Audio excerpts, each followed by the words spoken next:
नमस्कार दोस्तों। आज का टॉपिक है हमारा जियोलॉजिकल टाइम स्केल। हम भूगोल में बार बार ये पढ़ते हैं कि हिमालय की उत्पत्ति कब हुई, नदियों की उत्पत्ति कब हुई, या जीवों की उत्पत्ति कब हुई, स्थल पर जीवन पहली बार कब आया, या जल में जीवन पहली बार कब आया, शैवालों की उत्पत्ति कब हुई। ये सब जो भी पढ़ते हैं तो उनकी उत्पत्ति का तो भौतिक कारण अलग है, लेकिन अगर टाइम पर क्वेश्चन बनेगा तो इसी टेबल में से क्वेश्चन आपके आ जाएगा। आज हम इसको ध्यान से पढ़ लेते हैं तो हर बार के लिए हमारा काम हो जाएगा। तो जैसे टाइम को जो है वो एरा, पीरियड और इपो, इसमें 3 भागों में बांटा गया है। एरा मतलब होता है महाकल्प, और पीरियड का मतलब है कल्प, और इपो या इपोज कहते हैं उसको कहते हैं युग। तो मेन ये 3 हिस्से हैं जिसमें हमने अपने पूरे मतलब जियोलॉजिकल टाइम को डिवाइड किया है।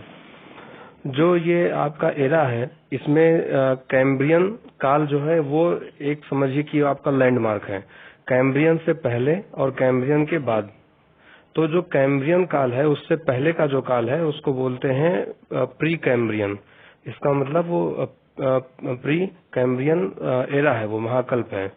तो ये इसका जो टाइम है, टाइम तो वैसे जो है याद नहीं करना है, लेकिन लगभग 4 अरब या 5 अरब साल से लेकर के लगभग 60 करोड़ साल तक का है। इसमें बस आपको ये जो है मतलब जानना है कि इस टाइम पे कोई जीवन मतलब कोई जो है जीवन नहीं था इस समय, इसीलिए इसको अजोइक काल भी कहते हैं। मतलब जीवन की उत्पत्ति नहीं हुई थी, बस इस टाइम पे ब्लू ग्रीन एल्गी की उत्पत्ति हुई थी। जैसे आप यहाँ पर देख रहे होंगे, मुख्य जो घटनाएं हैं उसमें देख रहे होंगे कि जो कई जोड़ों वाले जीव हैं, ब्लू ग्रीन एल्गी है, एक कोशिकीय जो है जीवाणु है, महाद्वीप और महासागरों का निर्माण हुआ है इसमें कई सारे। तो ये आपका है प्री कैम्ब्रियन, ठीक है, ध्यान रखना है। भारत से संबंधित बात यह है कि इसी टाइम पे अरावली की पर्वत की उत्पत्ति हुई थी, इसीलिए अरावली को भारत का सबसे पुराना पर्वत श्रृंखला मानते हैं। और ये एक अवशिष्ट पर्वत का उदाहरण है, क्योंकि इतना पुराना है कि अब ये घिस पिट गया है, इसमें बहुत कुछ बचा नहीं है अब, ठीक है। तो ये महाकल्प जो एरा है वो कौन सा है? Pre Cambrian. ये इसमें आपका अरावली की उत्पत्ति हुई है, जीवन नहीं था, केवल जो है ब्रू ग्रीन और एल्गी की उत्पत्ति हुई थी। अब जब प्री कैम्ब्रियन जो है खत्म होता है तो फिर जो अगला एरा है वो है पैलियोजोइक। पैलियोजोइक का मतलब है वो पूरा जीव। अब यहाँ पर देखिए, प्री कैम्ब्रियन के बाद 3 एरा मिलेंगे आपको, पैलियोजोइक, मेसोजोइक और सेनेजोइक।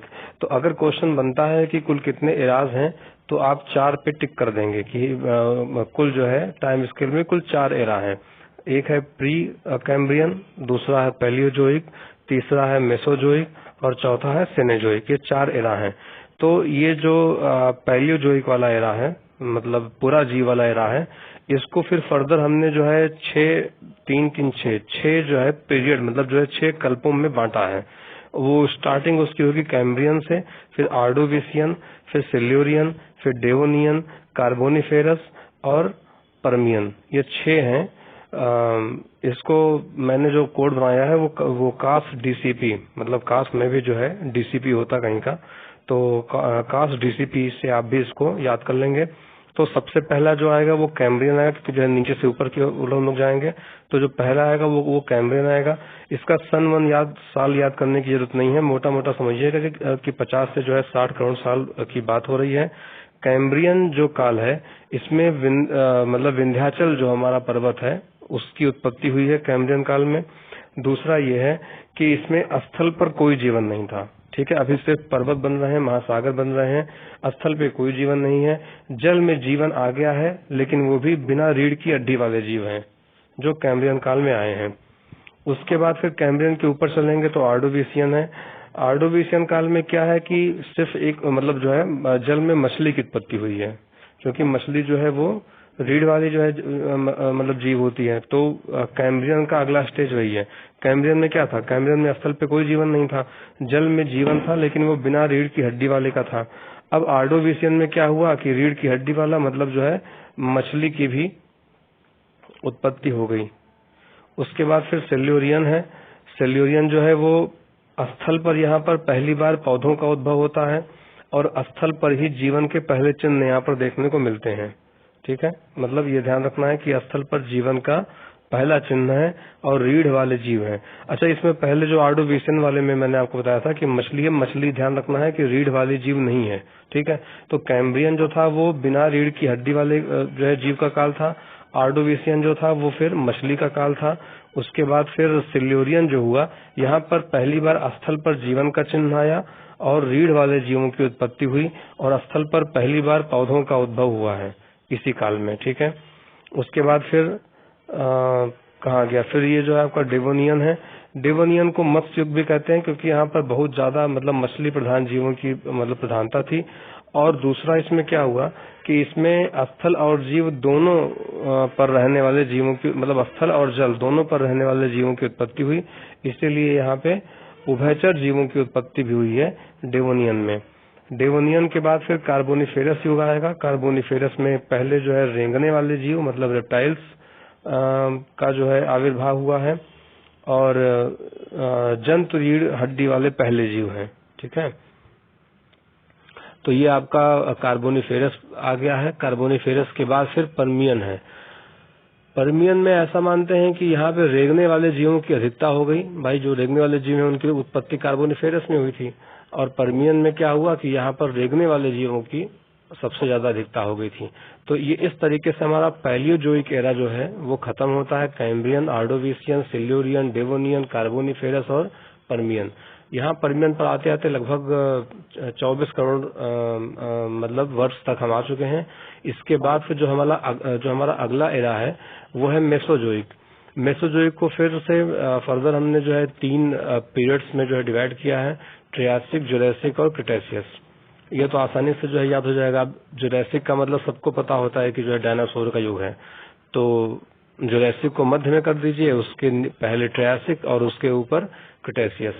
तो ये जो ट्रियासिक युग है इसमें ध्यान रखना है कि यहाँ पे भारत में हिमालय पर्वत का गठन शुरू हुआ था। ठीक है, उत्पत्ति नहीं बोल रहा हूँ, मतलब ऐसा नहीं कि निर्माण हो गया था, ये ध्यान रखना है कि गठन शुरू हुआ है क्योंकि हिमालय पे कई बार क्वेश्चन ऐसे बनते हैं, इसलिए हिमालय का गठन यहाँ पर ट्रियासिक में शुरू हुआ। और यहाँ पर जो है मेढक और समुद्री कछुआ इनकी जो है मतलब उत्पत्ति हुई है।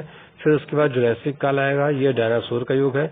इसके बाद फिर जो है क्रिटेशियस काल आएगा, यहाँ पे जो है मतलब डायनासोर समाप्त होता है और क्रिटेशियस काल में ही अटलांटिक महासागर की उत्पत्ति होती है।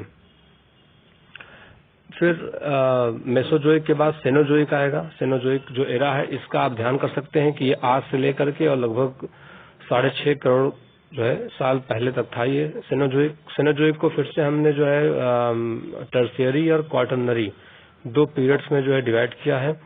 और अब टर्शियरी को हमने आगे इपोच में मतलब युग में जो है डिवाइड किया है, जिसमें पुरानूतन, अधिनूतन और अधिनूतन, अल्पनूतन और अतिनूतन है। इसका अभी हम आपको वो बता देंगे मतलब क्या नाम है इंग्लिश में। और उसके बाद फिर जो क्वाटरनरी है उसमें आपका अत्यंत नूतन है और अभिनव नूतन है। ठीक है, तो इसमें बातें हैं आपका कहाँ पढ़ते हैं हम लोग। हाँ, तो सेनोजोइक के टर्शियरी मतलब कल्प में आते हैं और उस कल्प के अंदर जो पुरानूतन है हमारा, इसका मतलब पुरानूतन जो है जो पैलियोसीन हमारा है, इसको पैलियोसीन जो है बोलते हैं पुरानूतन को। ये इसमें क्या हुआ कि छोटे स्तनपायी चूहे इत्यादि आए हैं और इसमें कुछ और ज्यादा खास नहीं है। उसके बाद फिर आपका इयोसीन आता है जिसको हम अधिनूतन भी कहते हैं। इसमें वही मतलब खरगोश वगैरह भी आए हैं, ये भी इम्पोर्टेंट नहीं है। इसके बाद फिर जो आपका आता है वो आपका ओलिगोसीन है। ओलिगोसीन में जो है मतलब जो है ध्यान रखना है कि यहाँ से मनुष्य से मिलता जुलता वनमानुष की उत्पत्ति हुई है और यहीं पे बृहद हिमालय की उत्पत्ति हुई है। अभी हम लोगों ने यहाँ पे जो है यहाँ पे ट्रियासिक में पढ़ा था। ट्रियासिक ये देख रहे होंगे, ये थोड़ा जूम कर दो मैं। हाँ, ये ट्रियासिक देखिए हिमालय का गठन था। ठीक है, तो ये शुरू हुआ था ट्रियासिक में।